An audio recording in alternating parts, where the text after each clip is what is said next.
Hi. So I heard that you were auditioning today for the show. I am. Hi. Hi. Hi, I'm the director, Audrey. Oh, I'm the director also. Oh, nice to meet you. That's awesome. That's crazy that we're working on the same show like that.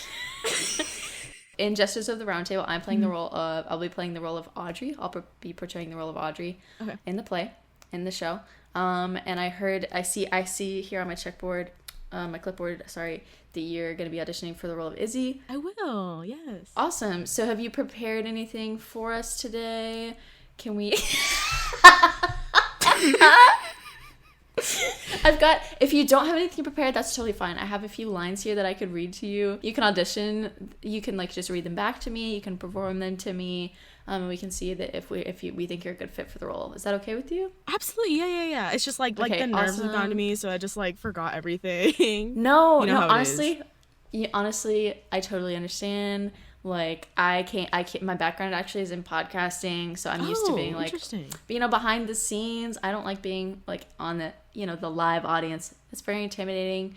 So I totally understand. Don't even worry about it. I've got the lines here. Let me just give you run a couple by you. So the first one I have here is going to be, if you hate fun and whimsy. Now, could you read that to me? Sure, could you give me your best Izzie performance? Just try and embody Izzie as much as you can for me. Absolutely. Yes. Okay, sure. Awesome. Okay. Okay, I'm listening. Listening ears on. Yeah, if you hate fun and whimsy. How was that? Oh wow.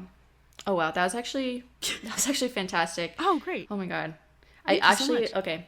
So I do feel like you've kind of really already embodied the character that we're looking for in the show. Can you just honestly give me a couple more reads? Take a breath between each one, but I just want to hear a couple more. Honestly, Izzie, I'm not even gonna lie to you, you've kind of already sold me.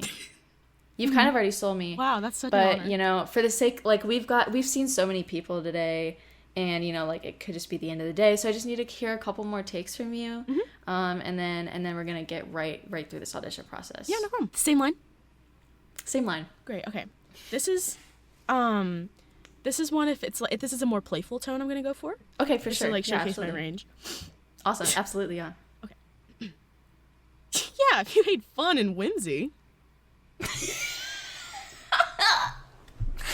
Wow. Okay. Yeah, I love that. Oh my god. Yeah, honestly, yeah, your range is. I'm blown away. Thank you so much. I'm blown away. Okay. Can you give me one more? And again, I love that you just took the initiative. You said, here's a playful tone. I'm going to give it to you. I love that. Can you, once again, step into that same headspace? Give me another, what are you feeling? What other emotion can you bring to this line reading for me? Absolutely. Yeah. This is one if I'm if Izzie was kind of quietly disgruntled. Okay. So. Okay. Yeah, absolutely. Yeah, if you hate fun and whimsy. Wow, I love... Just kind of muttering under the breath. Yeah. And honestly, the facial expression just complimented it so well. That's that great. Was amazing. Thank you, I'm so That glad. was amazing.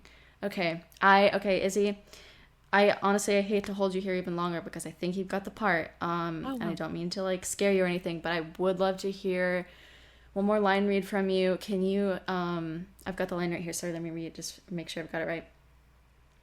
The sixth sense is skepticism. Can you do a line reading of that for me, please? Absolutely, I can do that. Okay, awesome. Awesome.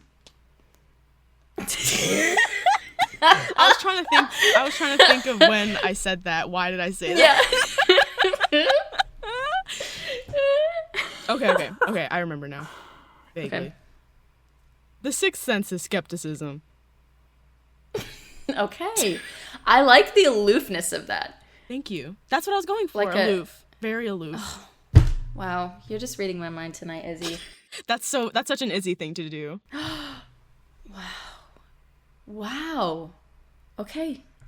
Well, Izzie, director Izzie, I would love to offer you the part of Izzie in Justice of the Round Table if you're willing to accept this role. I know it's a big responsibility, but I think that you really brought your best tonight and embodied what we're looking for in Izzie. So would you like to accept the role? I would be honored to accept the role.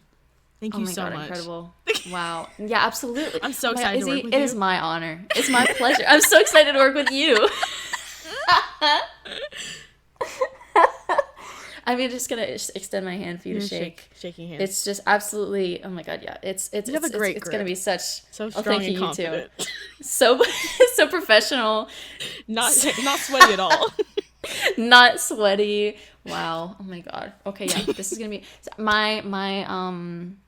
my director Izzie is actually gonna send you all the information that you need, all the paperwork. It'll be in your inbox by the end of the hour. So just look out for that. The show starts in 15 minutes. So we'll call you backstage and get your makeup on. Great. And then we'll get you out there ready to perform. It's going to be great. Sounds great. I'm going to refresh my Gmail really quick. Oh, there it is. Okay, yeah, for real. Oh, awesome. Yeah, so it's like a 14-page Google Forms document that you're going to be filling out. On the part... we get a lot of questions about the Social Security question in there, and we're like, how secure is Google Forms really when you think about it? And why do you need it? And why do we need the Social Security number? And honestly, my advice is just like, don't really think too much about it. Just like put it in there and submit it. Yeah, no problem. And then so mine starts. Mine's like. You can't tell me. You're not gonna tell me yourself. I'm gonna give you my Social Security number. Oh, I don't even see any of it. Don't even worry about it. It goes straight to Cedric. So all those Google Forms just go straight to Cedric. So I don't even see a thing. Okay. Got it. Cedric went to MIT law school for like 5 years. That's awesome. Didn't graduate. No, didn't get the degree. Now, huh? No, but worked really hard while he was there and learned a lot. And he he has a background on the dark web, and we think that's kind of like cool and a fun energy to bring to the theater space. Yeah, and we want to give everybody a second chance. So we were like, yeah, man, you can work here in the theater with us. And you can be our IT guy. And yeah, we're gonna. I love learning about Cedric. Oh yeah, yeah, he's one of my favorite employees here, coworkers here. I say employees like I'm the manager. Please, guys, we're all the managers here. It's a co-op, basically. Yeah, it's a co-op. So backstage? Oh, yeah. So the stage door, you're going to go down this hallway. There's 18 sandbags. One of them is dyed pink. Don't worry about that one. Nothing happened to it. You put on Legally Blonde last season. Yeah, and we had to had to hide it. Then you're gonna see there's gonna be a ladder, one of those metal ladders that goes up to the walkway, so you can get with the lights and everything. Or don't go up that ladder. Oh, okay. There's another wooden ladder, an extra 30 feet down the hall. Okay. When you get to that ladder, you're gonna want to go up.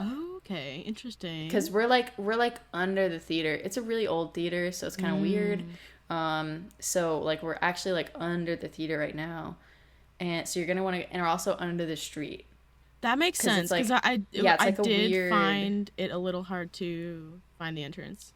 It's so because you have to it's basically in the subway. Yeah. Which is it's a weird place to get to the theater, which we understand camp. People, but it's super camp. Exactly. That's what we like to that's how we kind of like to advertise the show and the venue. Be yes, underground camp. indie. You have to go underground indie. Literally exactly. Literally underground. So you're gonna just go up that wooden ladder, and then there's gonna be a trap door situation. Yeah. It's it's kind of hard to move. So you're gonna hit it a couple times. It might not budge. Don't even worry about it. Just really just put your shoulder into it if you need to. And then if you can't get it open, this show starts in 4 minutes. So somebody will hear you probably banging on it with your shoulder to open it up for you. No problem. And then, like I said, just find the makeup room. We'll get you in costume, and then you'll be ready to go. Sweet. Okay. Curtains in 3. So we'll see you there. Got it. I'll sprint. Okay. Awesome. See you.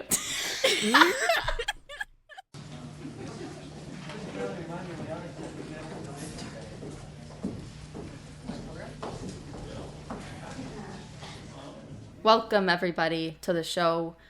I'm your director, Audrey. And I'm your director, Izzy. And tonight we have a very, very special performance for you, and we thank you for joining us this evening. It's the opening night, first night of our show, Jesters of the Round Table. This has been weeks in the making. Our actors and our crew have been working so hard on the show, and we're so excited and proud to show it to you. We thank you for making the trek here, for finding the theater. We know it's difficult to find, but we have a great show for you tonight, and we're so excited.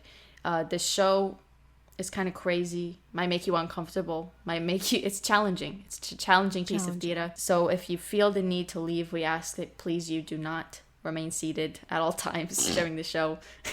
You can find the exits in the back behind you. There's the glowing exit signs right there. We do ask that you keep your area clean. We do not have paid custodial staff, so it's just us cleaning up afterward. So if you could throw your trash away when you exit the theater, that'd be great. Thank you so much. Thank you so much, everyone. Please enjoy the show.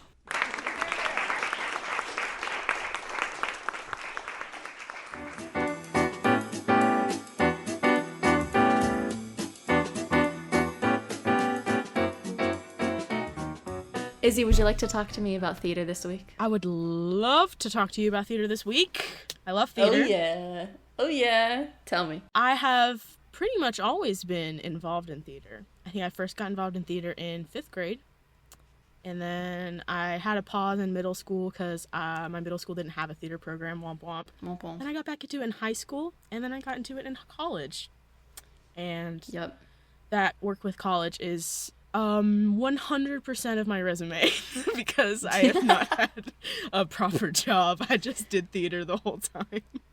It's pretty good though. You did a pretty awesome job. Kick ass. I've seen a lot of awesome theater shows from Izzy. Thank you so much. In college I did a lot of administrative and executive work. I wasn't performing. I did backstage stuff. One of my favorite shows you guys did was Hawaiian Christmas Cowabunga. Christmas Cowabunga. Yes, you saw that? It was that was the first White Mouse show that I saw.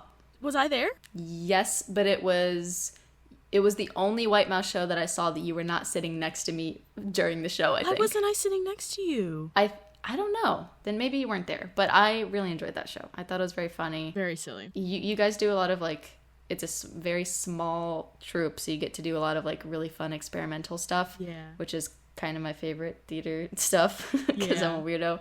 And the Man in the Box, what was it called? Yeah, so it's... every time we did... involvement fairs, Danielle, our current finance director and the founder, she would turn to look at me because I remembered the full name of the play, but no one else did. But it's called A Play About a Man Who is Trapped Inside a Box. Thank you. Yeah, you're right. It's a very experimental, breaking the fourth wall breaking. Meta student written work, which the theater company. I'm gonna shout them out. White Mouse Theater Productions, Tallahassee, Florida. Yeah.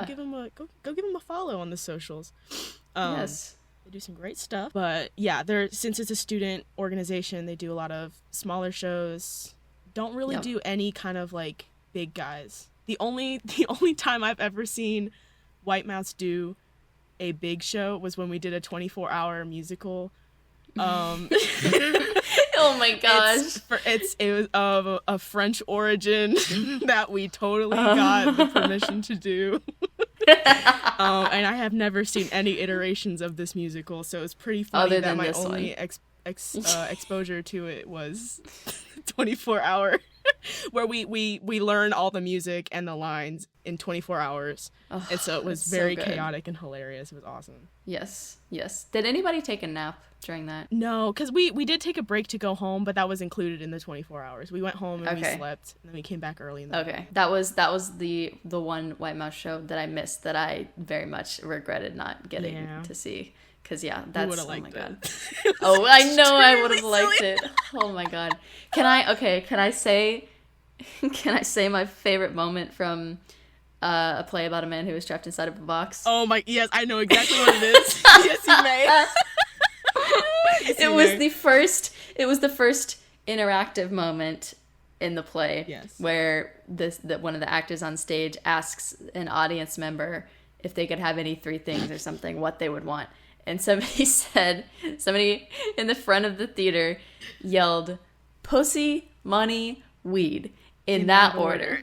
As loud as he could. And as aggressively unenunciated as he possibly could have said it. And I was just like shell-shocked. Laughing like good. So hard, but also absolutely shocked. Yeah, and Izzy was there with me. Yes. Oh my god. Sitting right beside me. I think I probably just like grabbed Izzy's arm very aggressively. I think that is what happened. We definitely gave each other the same look. That was a staged reading. And so you got to give feedback afterward, which I know the actors and writers appreciate it. They will be doing the fully staged production this semester, so keep an eye out. Oh my gosh, yeah. I really want to go see it. Because the version that we saw was very much like a minimalistic props, minimalistic costuming, which honestly I really liked because it just felt like experimental and black box theater type vibes, but it will be very cool to see it. Well, honestly, okay, and I said this too when we were like giving the feedback at the end of it, that I thought that it kind of added to it because it was even more fourth wall and meta to like see the actors holding the scripts and to see them like with minimal props. So whenever there was a prop that they were interacting with, they were just reading the stage directions for it instead of actually having the prop, which I kind of thought added to the narrative. And I'm sure it will be, I haven't seen obviously the completed version of it, so it could be a way better experience like that, but I'm interested to see how that changes the narrative and the feel of the play to have it be the fully realized version of it. It'll be interesting. That was probably the best reading I've seen from White Mouse because first of all the writing was excellent. The writing was strong. It was incredibly strong. By the way, the writer was a freshman at the time, so that's very talented. I love you, Tanner. For real. Yeah, excellent writing. But then also, like, the actors were very... Because a lot of times at a reading, it's just people sitting down at a table or in chairs, and they're just, like, facial expressions aren't really there, which is... You don't really need it. You just need to see, like, hear it out loud, I guess.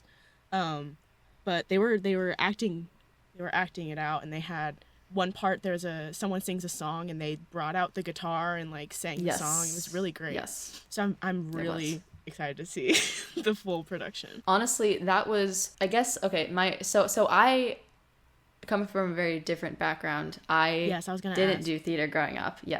So I didn't do any theater growing up. I watched my sister in Shrek the Musical when she was very young, which was very fun. I watched a couple of musicals with my friend who I visited Europe with, which was awesome. I actually saw a couple on that vacation. We saw a French play in London. A French musical in London, and we saw an American president, an American fuck. You can say the name. I didn't feel comfortable saying the name because we didn't pay for licensing for that. I know, but it's funnier. It's funnier to not say the name of Hamilton, the musical. So I saw those two. And then, honestly, my favorite musical that I saw when I was younger, though, was Book of Mormon. Like, that one stuck with me. I love that musical. Like, I did not grow up in a religious family or even, like, you know, pressured to be religious or anything, but still felt that pressure for some reason. I don't really understand it. So seeing, like, someone deal with religious guilt and... like homophobia, internalized homophobia and all of these things was very impactful for me.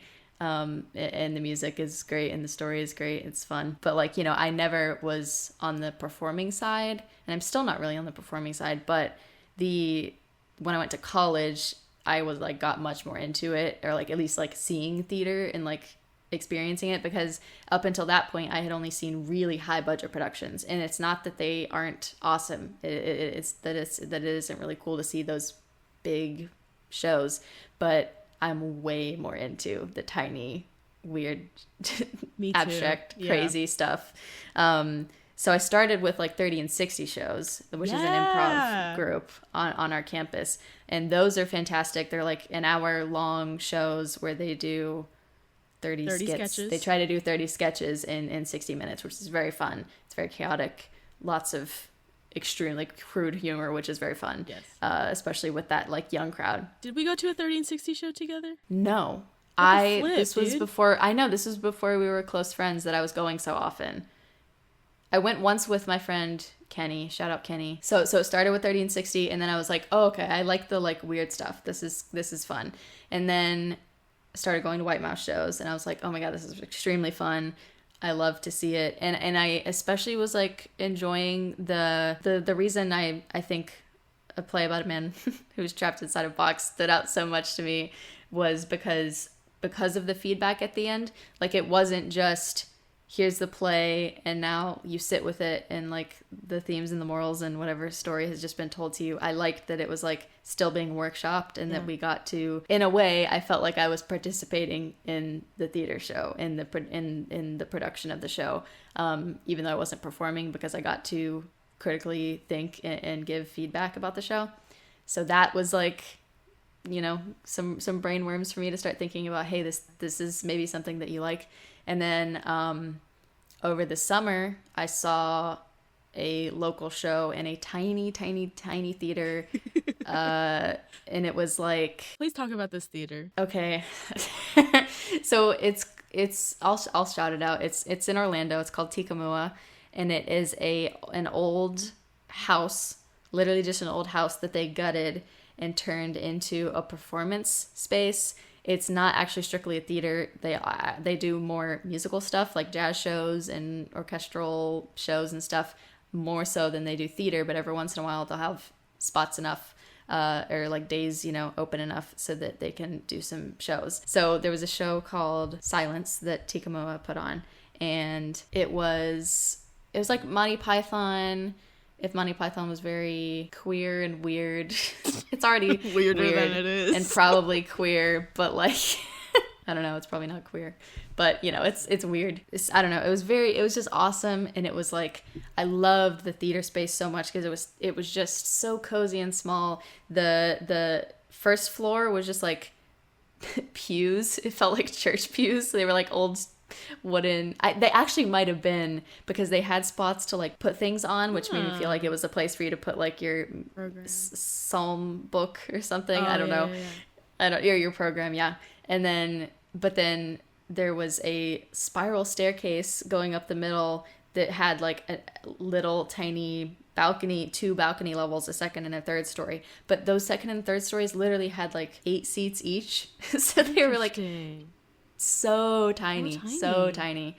It was so cool. And it was all like stone walls and wood paneling, like old. It felt like very medieval. It was great to see that play specifically in that theater, because they didn't even have to do a lot of stage work for it to, and like prop work and costuming stuff for it to feel like it was in the place that it needed to be. Like that they chose a really great venue. And then that just made me realize that like you don't have to have a big budget or a huge theater in order to make a show really immersive and exciting and worthwhile for your audience. And I've just since been like very considerate and thinking about theater a lot.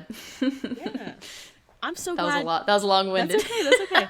I love your take on readings because they are like the least well-attended like events that we did. First of all, because I think a lot of people don't really know what they are, like when I say what a reading is. And second of all, because they're like, I don't want to give feedback. I don't know anything about like theater. I don't know anything about, well, that's like the perfect person to come to do a reading, to attend a reading, so that changes can be made to the lay person.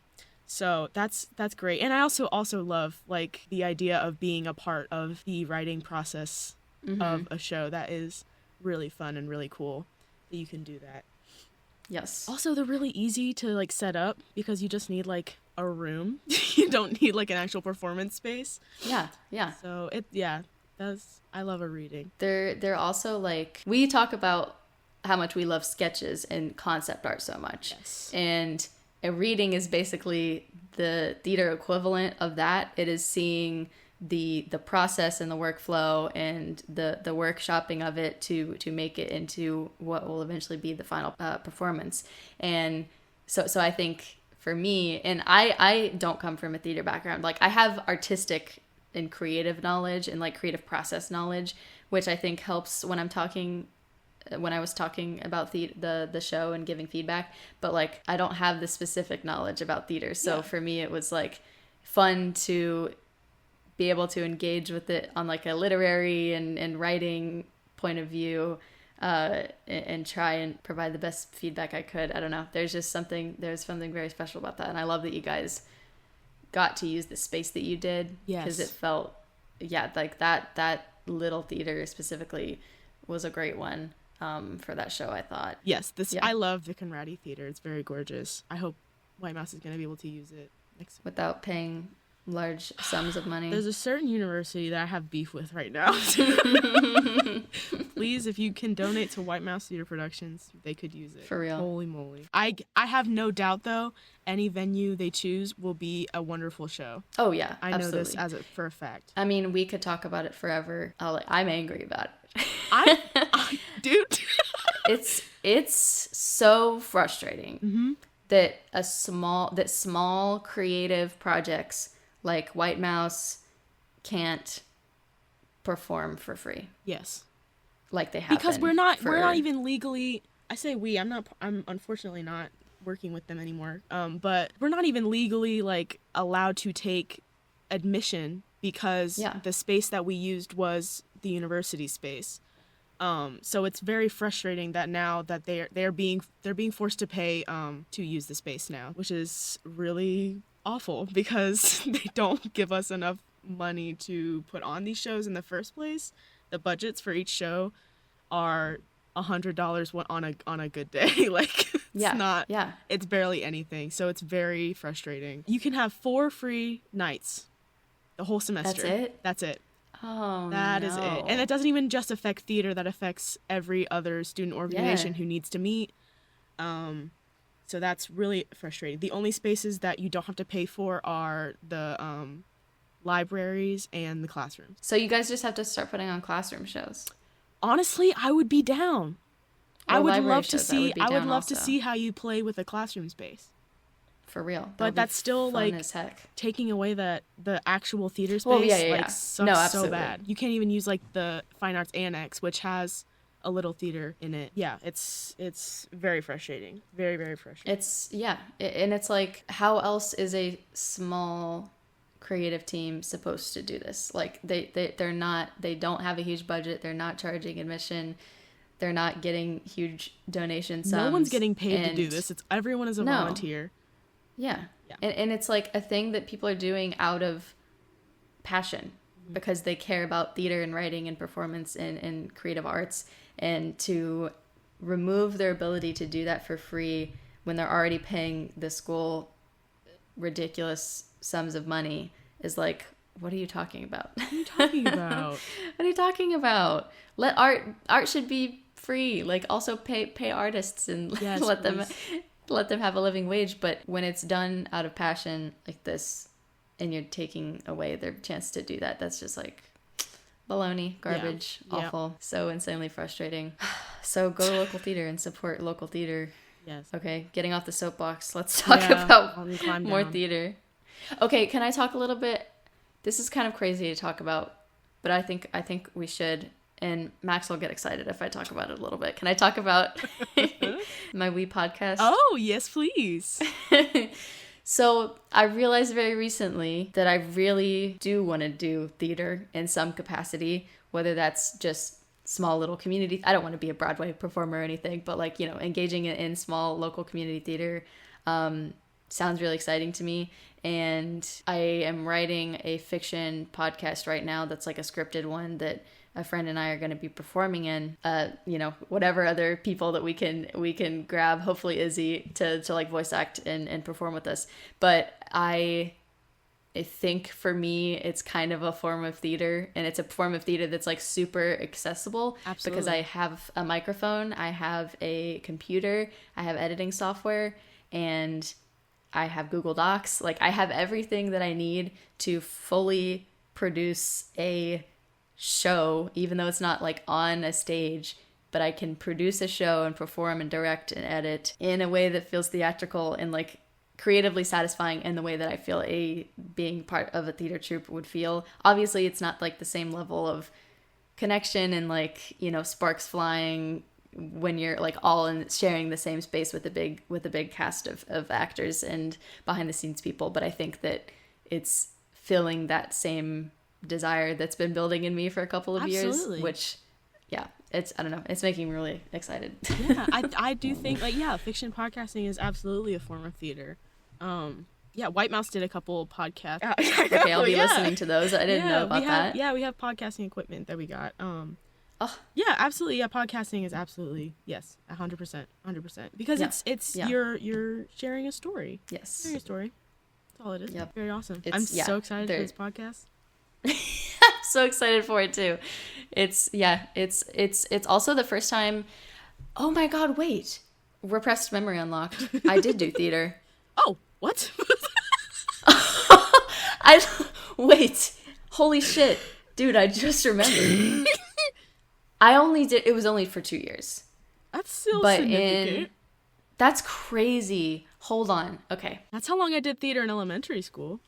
This is crazy. I think for 2 years, 10th and 11th grade, I was a part of a thing called Odyssey of the Mind. Have you heard of this? Yes, I think me or my brother was in it. So it's like you can do it like kind of STEM focused. That's what my brother There's like did, a lot of... Okay, yes. I was also part of Technology Student Association, which is very STEM focused, but I was not as into that nearly as I was into Odyssey of the Mind, because I'm going to call it Udom because that's what I'm calling it in my head, and it's going to trip me up if I try to say the whole title. Udom was like, I think that's where probably the scratch started. So we put on an 8-minute show. Okay. There was a time limit of it has to be less than 8 minutes and like more than 5 minutes or something. And you're given like a basic, very vague prompt, and then you write a script for it, and you build the set, you make the costumes, you build the props, and you perform it. And we ended up doing like a Greek tragedy sort of situation. Actually, it was a Greek epic because it was a good ending. I was Zeus. We had Athena and like, all the classic gods, and we had our hero. Our Greek hero sort of, and I got such a little taste of it because it was such a short performance, and it wasn't like a we meet every day sort of thing, after school thing. It was like a once a week thing, but it was like extremely exciting for me to get to be a part of that, and I totally had forgotten about that. And honestly, one of my favorite parts of the whole process, maybe even more than the performing, was like the story crafting and the writing. That was really fun for me. So the fact that I'm getting to, and the reason I thought about it was because I was going to say that this is the first script I've ever fully written, but no, it's not, because I wrote that script way back for Udom. At least like half of it. I kind of collabed with one of my other teammates, but yeah, this fiction script, it ended up being like 45 pages or something, which isn't a lot because it's like there's a lot of like spacing because of like stage directions and stuff, and like sound effect cues and stuff that I'm just like trying to space out for the sake of readability. So it's not, that crazy long, but in my head it was going to be like a couple pages, and I don't know, it was just kind of cool to see this story actually take shape in a big long script like that. I'm very excited. That's so cool. Oh my gosh. That's so funny. You had memory unlocked. Yeah. We also did a lot of like improv games. All stolen from what's it called? Whose Line Is It? All stolen. Yeah. All of the improv games were stolen from Whose Line. Yeah. Excuse me. Because it's extremely... You watch... We've talked about Whose Line. Have we? Maybe not. White Mouse every semester... I know of it. White Mouse every semester does a show called Whose Show Is It Anyway? Where them fun. And 30 and 60 and No Bears, who's an improv group. I haven't talked to you about this? I don't think so. Okay, No Bears Allowed, That's so cool. Who's an improv group on campus. And then sometimes FNL, who is a sketch comedy group also, we would all come together and we'd do like an improv show for charity. And so, so cool. Like while they would do like basically like Whose Line games. Yes. Like the audience would be donating to whoever they thought was funniest, which team, and then we would donate that to charity.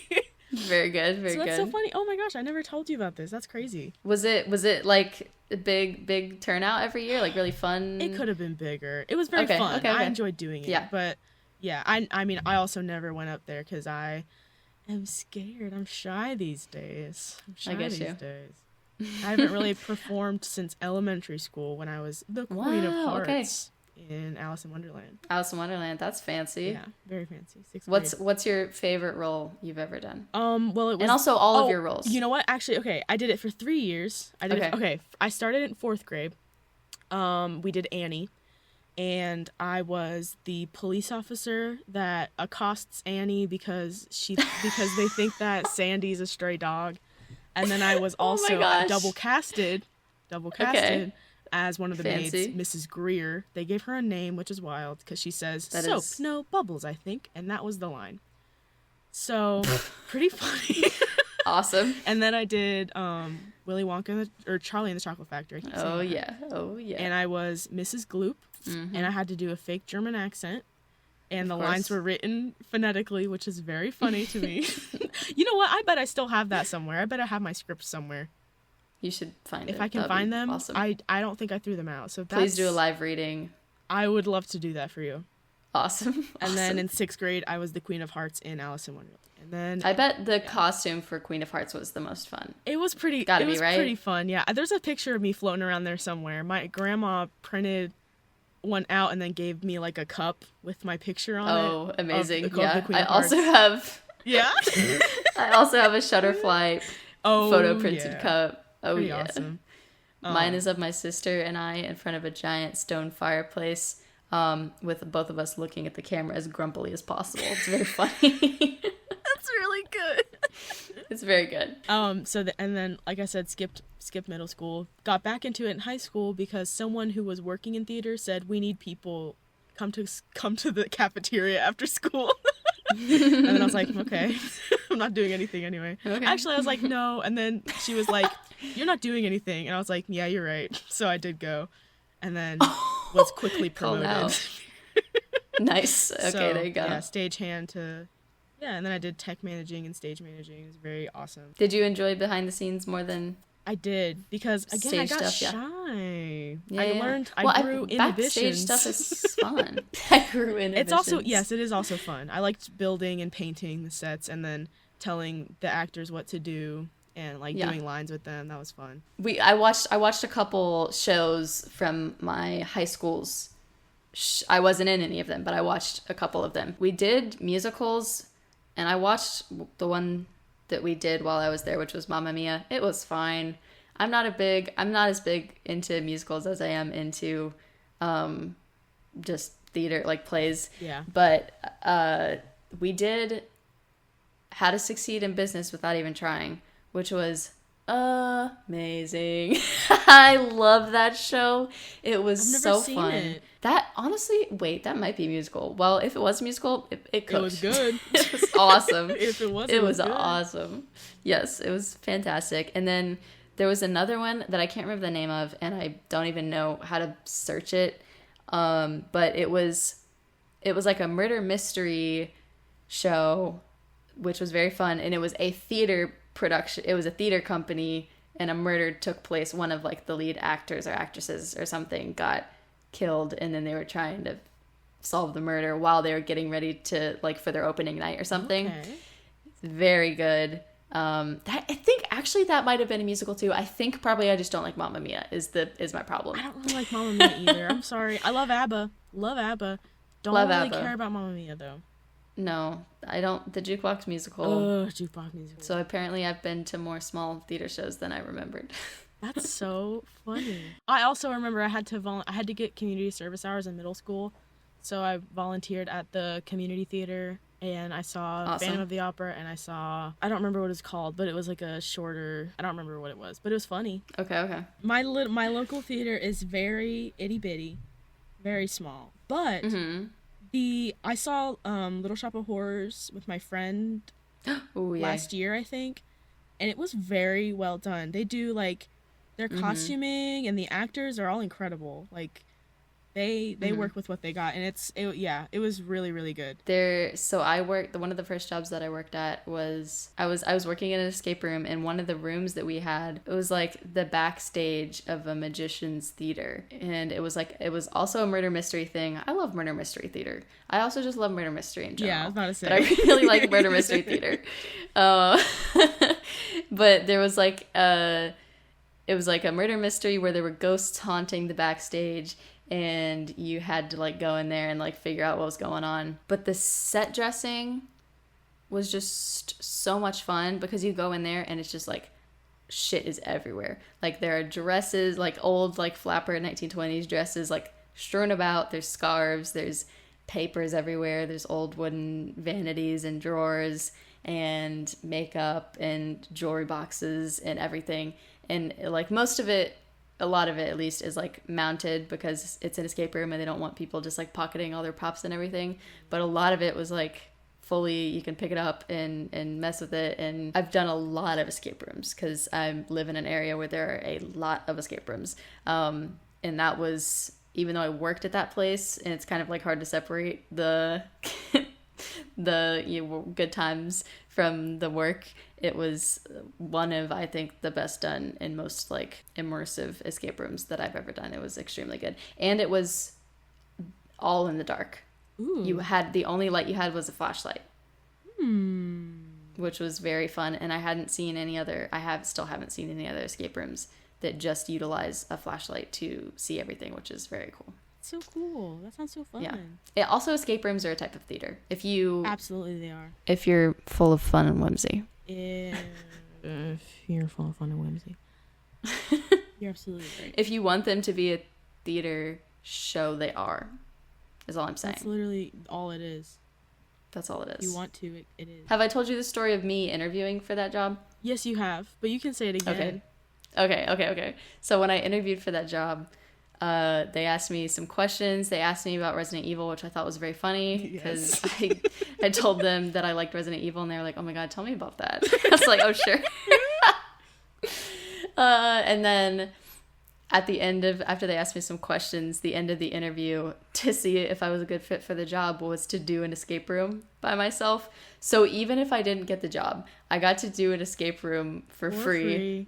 It was awesome. It was a Sherlock Holmes themed escape room, and you walk in there and there's a like Sherlock Holmes era like brown tartan jacket, and the classic caps, the Sherlock caps, the stupid hat, and the cane. There were canes everywhere too. I walked in there and I was like, nobody else is even in here with me. This is a solo improv performance experimental theater show that's happening in my mind palace. No, that was a Sherlock joke, actually. Yes, it was. Yeah, it was. I didn't even think about it until my lips were already making it, and I was kind of impressed with myself. We talk about mind palaces a lot, I think. We talk about mind palaces a lot because it's extremely funny to me. Pretty funny. And also, playtime is a theater of the mind. Playtime, like playing? Yeah, like playing. Yeah, true. What kind of stuff did you play with when you were a kid? What do you mean? Like Nerf guns? Like toys. Oh, like okay. Well, my favorite toys, I had a cat bus, big cat bus plushie. I love him. I had a Jessie from Toy Story 2, which I still have because the story of Jessie in Toy Story 2 is her owner growing up and giving her away, and then her being heartbroken about it. So I will never give her away. I could never do that to her. I had this little stuffed horse, and he was really like floppy.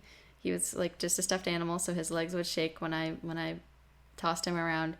And he was really itty bitty. Like, I really liked the size of him. I still have him too. And in our house growing up, the first house that we lived in before we lived in Florida, we had a pool, which was crazy. I opened the window and I threw my favorite toy out the window into the pool. Why would you do that? I don't know. And I did it, and then I felt really bad. Like, I felt awful. That was the day you learned empathy. Yeah, I think so.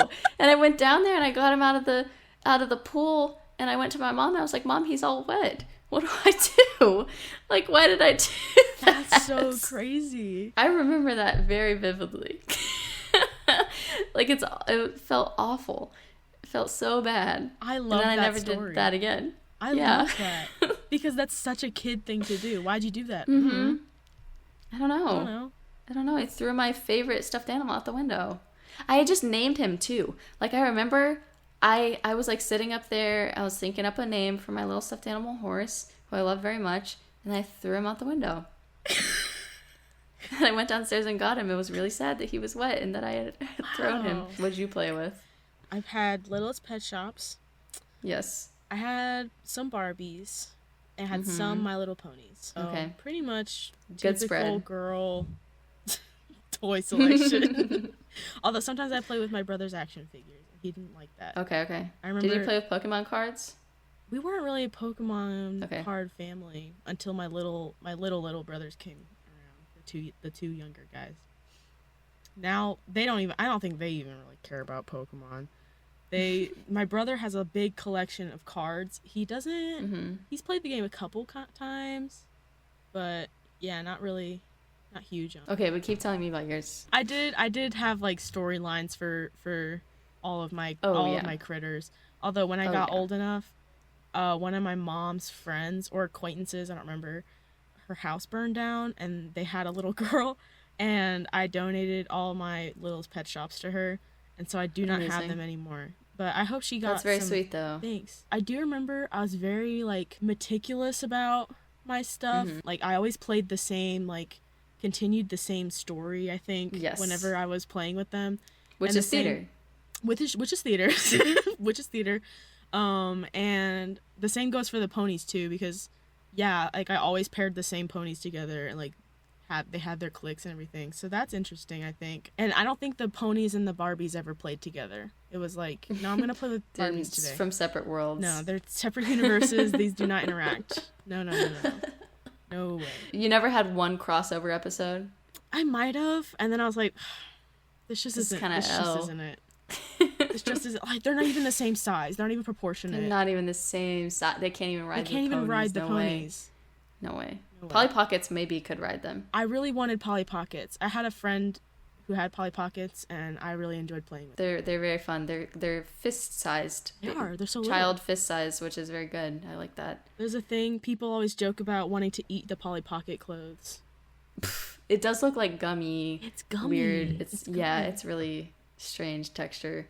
I had a couple Polly Pockets. I think I had a couple Barbies and a couple Polly Pockets, but honestly, I played with like Tinker Toys and Lincoln Logs and stuff. I love that so much. Yeah, I love them. Oh my god, dude. You're such an old soul. Yeah, true. Because I didn't even have Legos that much. It was mainly Tinker Toys and Lincoln Logs. It's very fun. We had a big bin of Legos, but I think that was mostly my brother who played with those. Because I didn't really want to come up with like my own designs. I was just like, give me the manual and I'll build that for sure, which is what I do to this day. And I love it. Absolutely. Step 1, check. Step 2, check. Step 3, check. Awesome. Then I did the whole thing. Lincoln Logs is weird because you can kind of it's like you can only build one thing with it. Mm-hmm. You can build the big house or you can build the little house, and that's kind of all you can do, which is weird because it's like a certain size and you only have a certain amount of like the base planks that allow you to it's weird. But then Tinker Toys, I got to be creative with it because they have like a couple of like, here you can build this thing, but then eventually I built like a Rube Goldberg. I made like a sort of Rube Goldberg thingy out of the Tinker Toys, which was fun. And I built like a riverboat tour. Like it wasn't actually, I just kind of built like the shape of a river with the Tinker Toys and then took my little boat toys and like pretended to sail them down the river, which was fun. I liked the freedom that Tinker Toys, because that's what Legos are. It's like you can just build whatever you want, or you can follow to a T and have just as much fun. I love Legos. Are really cool. Legos are eventually got some Legos, but it was Tinker Toys for a while. So none of that was theater. Some of that was theater. Very little of that was theater. It's okay. I want to talk about New York, but I want to segue into it. So speaking of Littlest Pet Shops, I saw Wicked in New York. How's that? That was really good. Wow, since you brought up New York. Do you want to talk about Wicked? Briefly. Okay, yeah. Because honestly, I remember none of it. It was in 8th grade. It was our, we took like a school trip. We spent literally one day in New York City, which is like wild. You don't see anything in a day. I don't know why we went to New York City at all. And then like another 2 days in Washington, D.C. And I got way more out of 2 days in Washington, D.C. Because it was a school trip. We bought the cheapest tickets you could possibly buy for Wicked, obviously. So we were on like whatever like the balcony level is. Okay. And we're literally seated in the back row, and we were behind a pillar. So there was like a support beam pillar. Why is there a pillar in the theater? That's what I'm saying. That's what I'm saying. I don't know. Maybe it's an old New York theater that's falling apart or something. And they need it. But they really need it. But I don't know. It's still pretty cool. I could not see the actors for the life of me, but I saw a little pink dress and a green person with a black dress. I mean, and I was like, all right, I get it. I know what's happening. That's the show. Yeah, that's the show. Easy peasy. That's very Speaking of New York. I went to New York with White Mouse because one of the shows that Danielle wrote, she was like, we're going to take this to New York. And we were like, really? Are you sure? And she was like, yeah, duh. And since Danielle's incredible and is stubborn in the best way possible, we went to New York. Yeah. We fundraised forever and we went to New York. And we performed off-Broadway, and it was incredible. Didn't see like a ton of stuff because we were there for business. But I did go to Times Square, and I did see a show on Broadway, and it was The Play That Goes Wrong. It was the murder mystery version. What? Did you tell me that? Did I tell you that? Izzy! Did I not tell you this? Oh my god, I can't wait to hear this story. I can't wait to hear this. Do you know, what do you know about The Play That Goes Wrong? Nothing other than it's a murder mystery, and I so badly want to see it. That's what I know about it. That's exactly what I know about it. Well, there's different versions of The Play That Goes Wrong. Oh god, it's even better. The premise of The Play That Goes Wrong is that you walk into this theater, and there's already something off. Because the actors are in the audience, and they're like, hey, can you give me that screwdriver over there? Thank you so much. Can you pass that cord over? Oh no. Have you seen this dog? Oh my god. I don't know where the dog is. And then before the show starts, like, you see they're the actors, but they're pretending to be like stage managers and directors and stuff. Yeah. They're fixing the set, like stuff's not sticking on the walls, like stuff keeps falling down. Yes. And then so the premise of the show is like, we're trying to put a show on, and just everything is completely wrong. And it's very good. So the one we saw was the murder mystery version, but there's also a Peter Pan version, and there's probably other versions, but I don't know. This is the one we saw. And it was Is it hilarious. a situation where they tell you which show you're seeing before? Not so really. You could have walked in and seen the Peter Pan show, and not... I think Okay, keep like going, based sorry. on the poster, you could tell which one it was. So okay. maybe I don't know. It was hilarious. Like the way, oh my gosh, so good. So like even the program, like the beginning of the program has a fake program in it. So it has like, oh my gosh. It has like the quote unquote like actors being played by like, it was so awesome. And so like, it was incredible. It was very fun. And that is using the medium of theater to its fullest potential. Absolutely, yeah. Yes. Like you've seen shows, you know what theater is, you know what plays are, you know what musicals are. Here's this thing that's gonna like fuck with you in the best way possible and invite you to like question the space in the fourth wall and where the fourth wall is. Yes. Like I love that so much. I don't need to I was gonna start lecturing about the fourth wall and how that came from theater, which I do love. I love the concept of the fourth wall, but I think that I don't when need it's to done lecture well, about it's it. very fun. When it's done well. And I think from what I've heard from you and from everyone else who's seen it, that the play that goes wrong does it really literally well. The end, like the end of it, the set has literally fallen down. All the walls are on the floor, like sparks from the lighting, like awesome, very incredibly immersive. Yes, so fun. Yes. Yeah, it was great. Actors were great. So great. Yes. So awesome. I also wanted to see Sufjan Stevens' musical, but I didn't want to make other people who didn't care about Sufjan Stevens go with me, so I did not see it. But I really wanted to, because it's also an experimental, like, no dialogue. Yes. Apparently, so, like, the orchestra is playing the music above the stage, and then, like, the actors are, like, dancing. It's, like, choreography. So very interesting. That's cool. Also, one of my favorite artists of all time, so I am a little sad. Maybe I'll find a bootleg online, but yeah. Pretty awesome. Yeah, very fun time in New York. Very grateful for it. I am going to go again because I would love to see everything. Yes. Okay, so this is like about the building of the theater itself, because I'm just a big fan. When you walk into a theater, great energy. I went to, when I was with my mom in London, we went to the Globe Theater where Shakespeare did. Oh, funny story. The Globe Theater is not in the place where it originally was. Okay. Can I tell you this? It's crazy. Yeah. So when they built the Globe to do Shakespeare, to let Shakespeare have a place to do his shows, it was on, I forget which side of the river, but it was on one of the sides of the Thames River. And eventually they started either like, they were like, hey, this guy's getting like kind of famous. We need to like tax him more. Or like something happened where they were like, that we can't keep the theater, like we can't do this anymore. So they just tore down the theater and moved it across the river and rebuilt it on the other side. They just rebuilt the theater on the other side. What? Yeah. And it's like against the river. Like they barely moved it across the river. And they're like, okay, we'll set up shop here and we'll keep doing shows.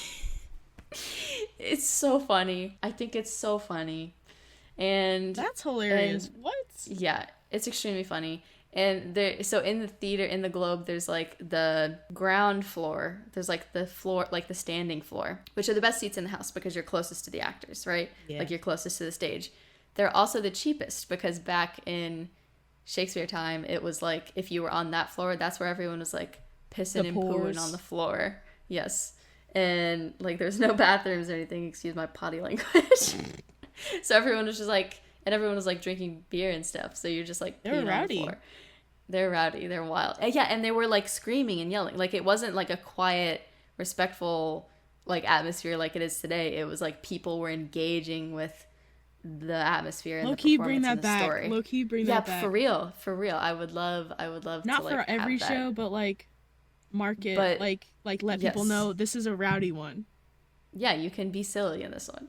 It's okay. Oh, man. But still, when they put on shows in the Globe today, I didn't get to see anything in the Globe, but still, if you go today, those are the cheapest seats. So like if you want to get up close and cozy with those actors and watch Hamlet, you can do it for cheaper than you can sitting up in the big old fancy seats, I guess. That is not how Broadway does it. So that's fascinating. I know. Yeah. Well, like everywhere else, I feel like the closer you are to the stage, the more expensive the ticket, but not that one. Do you like, I feel like I've asked you Shakespeare's comedies or tragedies? Or are you not a Shakespeare fan? I didn't read it. You're not a Shakespeare enjoyer? I'm not a Shakespeare enjoyer right now because I haven't read a lot of Shakespeare. I did read Hamlet and Romeo and Juliet. And then we put on As You Like It. Is that the... Okay, nice. Is that the one where the girl dresses up as a guy? Yes. Okay. That's a good one. Well, then that's the one. Because that's the one where Anne Hathaway... Yes. There's the pictures of Anne. Yes. You know the picture. Yes. If you know, you know. If you know, you know. If you know, you know. If you know, you know. That's that one image. I've literally been looking at that one image every day very recently. Very recently, I remembered it existed. Yes, because I saw someone redraw podcast fan art. Yeah, awesome. in the one image, you know the one. I'll send it to you. Me personally. Email us at justicepod@gmail.com for a JPEG. For a JPEG, we'll reply with a JPEG. Yes, please.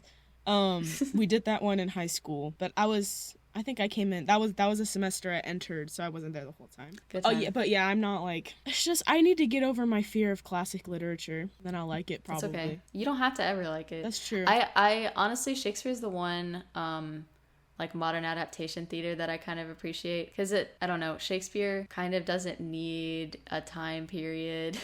It's true. Because the writing is good enough and not reliant on the setting in a lot of the cases that it feels like it just can be anywhere.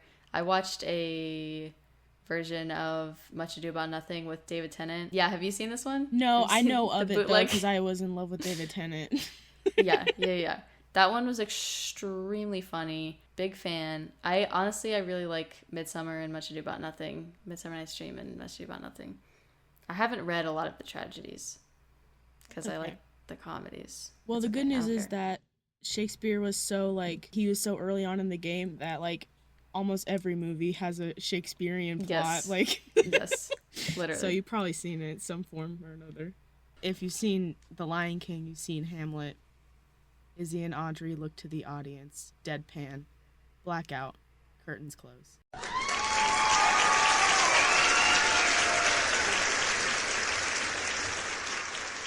Thank you for joining us in this opening night's performance of Justice of the Round Table. We hope that you've enjoyed. We hope you've enjoyed this conversation about theater within the theater, fourth wall breaking meta craziness that has transpired here tonight. If you look at the back of your program, you'll see our theater's social media. That's at Jesters Roundtable on Instagram and TikTok, and then also we have our email on there. That's jesterspod@gmail.com. Thank you so much for coming, everyone. Also, please, I cannot stress enough, please pick up your trash. It's just the two of us cleaning this venue. It's just the two of us. Just the two of us. My song is Origin of Love by Stephen Trask off the Headwood and the Angry Inch soundtrack. My song of the week is Sleep is for the Weak by the Dreadnoughts.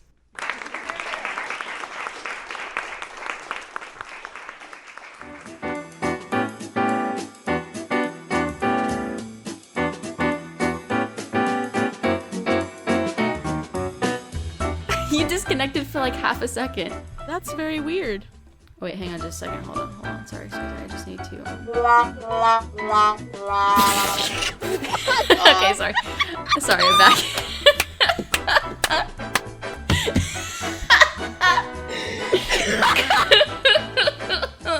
Do they say anything?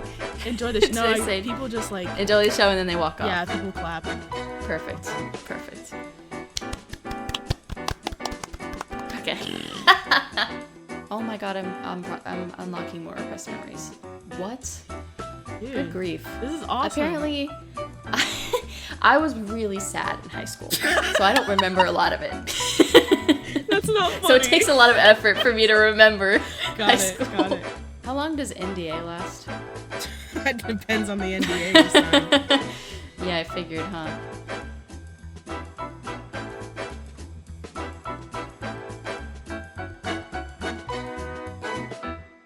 Hey folks, Future Izzy editing the podcast here.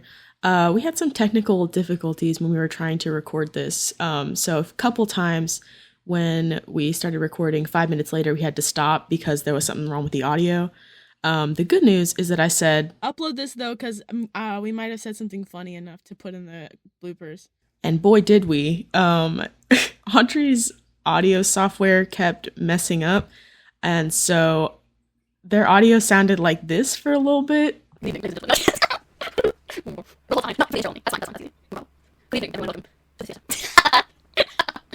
As much as I love chipmunk mode, I tried to slow it down to see if we could salvage anything we did say, and something even better came about. You guys, you would have to stick with that voice the whole time for the intro. Just for the intro. Yeah. Okay. We're not sure why Audrey sounds like they're fading in and out of existence, but it was pretty silly, so I hope you've enjoyed this extra long extended cut. We will see you next week with a brand new awesome topic. Goodbye.